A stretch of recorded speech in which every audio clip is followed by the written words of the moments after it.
یہ ممکن نہیں. اچھا ٹھیک ہے, میں ذرا طارق پیرزادہ صاحب کو انوالو کر لوں. طارق صاحب, وہی انٹرنیشنل اور یا امریکی کی جو بات کرتے ہیں ہم, جو وہ خدشات ظاہر کر رہے ہوتے ہیں, تو اصل خدشہ کیا ہے؟ اسرائیل کا بہت زیادہ انہیں خدشہ ہے یا انہیں واقعی دو ہیں. شارٹ رینج مسلز کی حد تک انڈیا اور اس کے مفادات کو بھی دیکھ رہے ہیں وہ, اور اس کے ساتھ ساتھ پاکستان کو ڈسارم کرنے والی بات بھی ہے. دونوں باتیں ہیں, کیونکہ اگر ہم شارٹ رینج میسائلز کو اس وقت بیٹل فیلڈ, دیکھیے بیٹل فیلڈ ویپنز ہیں یہ, these short range nuclear tactical missiles are battlefield weapons. یہ ایک اسمال تھیٹر آف وار میں استعمال ہونے کے لیے ہیں. یہ اسٹریٹجک ویپنز نہیں ہیں جیسے یہاں سے لے کے آپ نے کوچن کو تباہ کر رہے ہیں. ہم اس کی بات نہیں کر رہے. ہم اس لیے کر رہے ہیں کہ ہم بھارت کو یہ پیغام دے رہے ہیں کہ آپ کی کبھی بھی پاکستان کی سوورنٹی, اقتدار اعلیٰ اور پاکستان کے وجود, سروائیول کے خلاف. امریکنز کیا چاہتے ہیں؟ یہ نہ ہو. میں یہی پاکستان کی وولنریبلٹی جو ہے وہ یونائٹڈ اسٹیٹس کی فورن پالیسی کا بنیادی حصہ ہے. دیکھیں وہ کرتے کیا ہیں, آپ کو 40 F-16 دے دیے افغان جنگ میں, ٹھیک ہے, اس کے بعد 25 سال آپ کو پرزوں کے لیے ترساتے رہے ہیں. اور اسی طرح آپ کا نیوکلیئر پروگرام کو وہ 20 سال روکنے کی کوشش کرتے رہے. ہم نکل کر آ گئے. یہ پروگرام کسی کی دین نہیں ہے. It's not a gift from Washington, جس طرح یونائٹڈ اسٹیٹس کا گفٹ دوسرے ویسٹرن کنٹریز کے لیے تھا, یہ ہمارے لیے نہیں ہے. چنانچہ ہم پر ان کا کوئی بھی ایسا دباؤ اصولاً ہونا نہیں چاہیے اور قبول نہیں ہمیں کرنا چاہیے. ٹھیک ہے, ایک بات ہوگی. دوسری بات یہ ہے کہ وہ میں پریزیڈنٹ ریگن کا مشہور کال اور سینیٹر سیم نن کا وہ یہ تھا کہ 80s کے شروع میں ایک فکرے میں بات کرتا ہوں, یو سینٹ نے 3 دن اور 3 رات اس پر ڈیبیٹ کیا تھا کہ نیوکلیئر ویپنز استعمال ہونے کے متعلق یونائٹڈ اسٹیٹس کی پالیسی کیا ہونی چاہیے. تو ریئلٹی کو سامنے رکھتے ہوئے جو سیم نن نے بات کہی تھی اور وہ ریگن نے اپنی تقریر میں دہرائی تھی کہ جب ایٹمی ہتھیاروں کے استعمال کی بات آئے گی اور یونائٹڈ اسٹیٹس کے اپنے اسٹریٹجک انٹرسٹ اور اس کے ڈیفنس کی بات آئے گی تو یو نیور سے never. You never say never. یہ آپ نہ کیجئے گا. یہ جو لوگ بات کرتے ہیں نا کہ ایٹمی ہتھیار کبھی استعمال نہیں ہو سکتے, وہ اسی لیے بنائے گئے ہیں کہ دشمن کو ڈیٹرنس جاتی رہے کہ یہاں پر آپ نے رک جانا, یہ خط ہے, اس سے آگے نہیں جائیں گے. میں کہنا یہ چاہ رہا تھا ابھی 1 سیکنڈ پہلے, اور یہ بھائی کو بھی معلوم ہوگا اور ڈاکٹر صبر واریبند کی یقیناً بڑی نظر ہے, اس وقت تقریباً 250 Su-30 Mk1 ان کے پاس 350 کلومیٹر کی رینج والے ریڈارز کے ساتھ heavy duty strategic fighter planes ہیں انڈیا کے پاس جو روس کے دیے ہوئے ہیں. ہمارے پاس صرف اب گریڈڈ میں ایک سوال کرنا چاہوں گا, میں ذرا بات مکمل کر لوں, میں لیتا ہوں, آ جاؤں گا, آپ کو وقت ملے گا. اس وقت ہمارے پاس صرف 75 F-16 ہیں, ان میں بھی بیشتر جو ہیں 18 کو چھوڑ کر وہ اپ گریڈڈ ہیں. تو ہماری تو اس وقت کمپیریزن جو ہے ایئر میں تو بالکل ہی کوئی نہیں ہے. ہم نے ان کو ایک تھریٹ لیول رکھنا ہے پاکستان میں, ہندوستان کو, کہ اگر آپ کبھی غلطی کریں گے تو ہم پری ایمپٹیو سٹرائک کریں گے.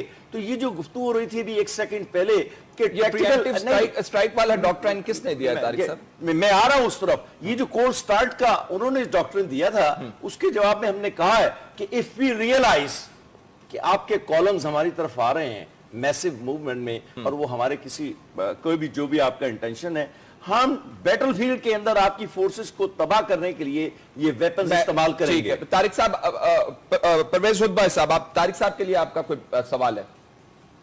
جی, میرا سوال یہ ہے کہ چلیے انڈیا کی طرف سے ٹینکس پاکستان کی طرف آ رہے ہیں, چلیے انہوں نے بارڈر کراس کر دیا, آپ نے ان کے اوپر نیوکلیئر ویپنز چلا دیے اور ان میں سے کچھ تباہ ہوئے, کچھ بچ گئے.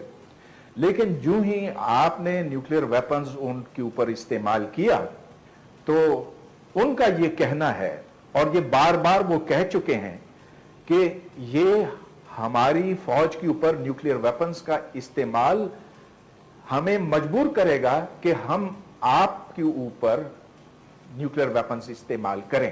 چنانچہ وہ اپنی طرف سے نیوکلیئر ویپنز ہمارے شہروں پر, ہماری فوج پہ, پورے پاکستان پر برسائیں گے. تو چلیے ہم بھی ان کو تباہ کرنے کی صلاحیت رکھتے ہیں, وہ ہمیں تباہ آسانی سے کر سکتے ہیں. لہذا دونوں ممالک جو ہیں ختم ہو جائیں گے. یہ کام کے عادی میں نہیں رہنا چاہیے. میں اسی کا جواب دے دوں کہ اگر ہم نے پہل کی نیوکلیئر ویپنز استعمال کرنے کی تو پھر ایسا ہی ہو سکتا. ٹھیک ہے, لیکن ہم نے کبھی نہیں کہا کہ جواب دے دوں ذرا سے جلدی سے.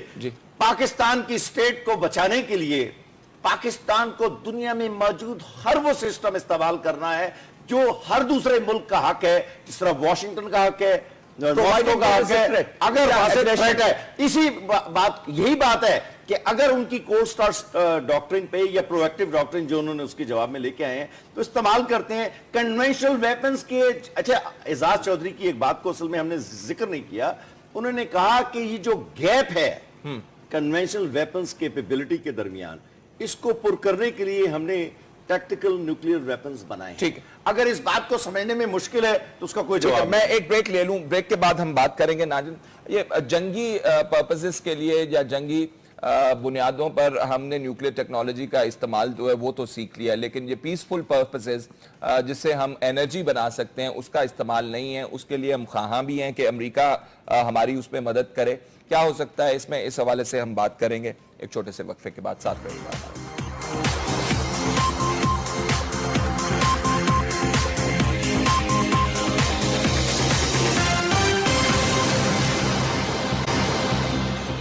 بریک کے بعد خوش آمدید ناظرین. ڈاکٹر سمر مبارک من صاحب, ہم نے ایٹمی ہتھیار بنا لیے وار پرپسز کے لیے یا ڈیفنس پرپسز کے لیے یا ڈیٹیرنس کے لیے, لیکن یہ جو پیسفل یوز ہوتا ہے نیوکلیئر ٹیکنالوجی کا جس سے ہم بجلی پیدا کر سکتے ہیں, توانائی پیدا کر سکتے ہیں, اس کے لیے ہم امریکہ سے کیوں مدد کے خواہاں ہیں؟ ڈاکٹر صاحب. میرا خیال ہے اتنے ہم مدد کے خواہاں نہیں ہیں جتنے امریکہ ہمیں مدد دینے کا خواہاں ہے اس وقت, اور وہ بھی اس ایوز کے ہم اپنا ابینڈن کر دیں ڈیٹرنس. تو یہ ڈیٹرنس جو ہے یہ ابینڈن نہیں ہو سکتا. جب پاکستان اور انڈیا کے درمیان کوئی ٹینشن ہوتی ہے اور ہم امریکہ کو اپروچ کرتے ہیں تو امریکہ کہتا ہے یہ آپ کا بائی لیٹرل معاملہ ہے, آپ اس میں طے کریں.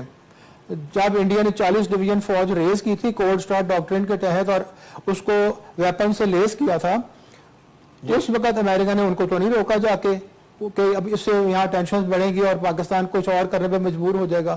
تو جب اس کا ہم نے جواب نکال لیا تو اب ہمیں کس منہ سے وہ منع کر سکتے ہیں. تو یہ تو بات یہ میں کہنا چاہتا ہوں.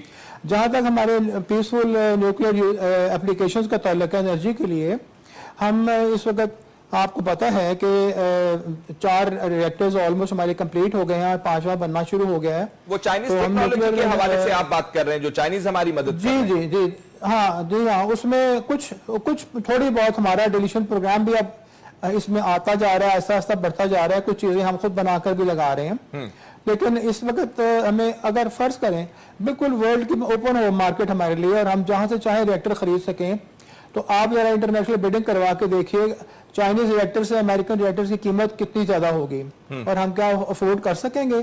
تو اگر ہمیں آفر بھی کریں گے تو پرائسز جو ہے وہ پروہیبٹیو ہوں گی. میں آج کل اپنے تھرڈ کول پروجیکٹ کے لیے کوئی بھی ہیوی مشینری آرڈر کرتا ہوں, انٹرنیشنل ٹینڈرز کرتا ہوں, ہمیشہ چائنیز جو ہے وہ لوسٹ بیٹر ہوتے ہیں. تو ہمیں دے دیے افغان جنگ میں, ٹھیک ہے, اس کے بعد 25 سال آپ کو پرزوں کے لیے ترساتے رہے ہیں, اور اسی طرح آپ کا نیوکلیئر پروگرام کو وہ 20 سال روکنے کی کوشش کرتے رہے. ہم نکل کر آ گئے. یہ پروگرام کسی کی دین نہیں ہے. It's not a gift from Washington. جس طرح یونائٹڈ اسٹیٹس کا گفٹ دوسرے ویسٹرن کنٹریز کے لیے تھا, یہ ہمارے لیے نہیں ہے. چنانچہ ہم پر ان کا کوئی بھی ایسا دباؤ اصولاً ہونا نہیں اور قبول نہیں ہمیں کرنا چاہیے. ٹھیک ہے, ایک بات ہوگی. دوسری بات یہ ہے کہ وہ میں پریزیڈنٹ ریگن کا مشہور کال اور سینیٹر سیم نن کا وہ یہ تھا کہ 80s کے شروع میں ایک فکرے میں بات کرتا ہوں, یو ایس سینٹ نے 3 دن اور 3 رات اس پر ڈیبیٹ کیا تھا کہ نیوکلیئر ویپنز استعمال ہونے کے متعلق یونائٹڈ اسٹیٹس کی پالیسی کیا ہونی چاہیے. تو ریئلٹی کو سامنے رکھتے ہوئے جو سیم نن نے بات کہی تھی اور وہ ریگن نے اپنی تقریر میں دہرائی تھی کہ جب ایٹمی ہتھیاروں کے استعمال کی بات آئے گی اور یونائٹڈ اسٹیٹس کے اپنے اسٹریٹجک انٹرسٹ اور اس کے ڈیفنس کی بات آئے گی تو یو نیور سے never. You never say never. یہ آپ نہ کیجئے گا. یہ جو لوگ بات کرتے ہیں نا کہ ایٹمی ہتھیار کبھی استعمال نہیں ہو سکتے, وہ اسی لیے بنائے گئے ہیں کہ دشمن کو ڈیٹرنس جاتی رہے کہ یہاں پر آپ نے رک جانا, یہ خط ہے, اس سے آگے نہیں جائیں گے. میں کہنا یہ چاہ رہا تھا ابھی 1 سیکنڈ پہلے